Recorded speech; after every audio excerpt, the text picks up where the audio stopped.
আরামবাগ সংসদে আসন বন্টন ইস্যুতে আঁচ। লোকসভায় আলাদা করা হয় সুদীপ বন্দ্যোপাধ্যায়ের আসন।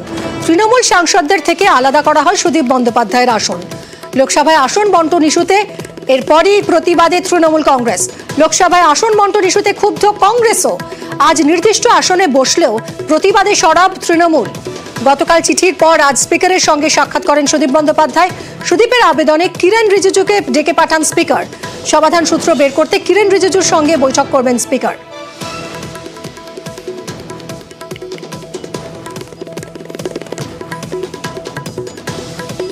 আমার কাছে চিঠি আসে জুন মাসে। আমি জুলাই মাসের 23 তারিখে চিঠির উত্তর দিয়েছিলাম যে কোন বরাদ্দকৃত আসনে কে কোথায় বসবেন। মেল আসে, অদ্ভুত একটা বসার পরিকল্পনা, যেখানে আমার পাশে অখিলেশ যাদবকে আসন দিয়েছে। তার পেছনের সারিতে যখন তাকাচ্ছি তখন একজনও তৃণমূলের সাংসদের নাম আমি দেখতে পেলাম না। আমি যদি আমার পিছনে আমার মুখ্য সচেতককে না পাই, আমি যদি আমার অন্যান্য সাংসদদেরকে না পাই, তাহলে আমি তাদেরকে সেখানে নির্দেশ দিয়ে লোকসভা চলাকালীন হাউস চালাবো কি করে? কখনো এমন হয়নি যে নেতা এক জায়গায় বসছে আর তার সাংসদরা অন্য ব্লকে গিয়ে বসছে। এটা ঠিক হয়নি, ভুল সিদ্ধান্ত, এটাকে পরিবর্তন করতে হবে।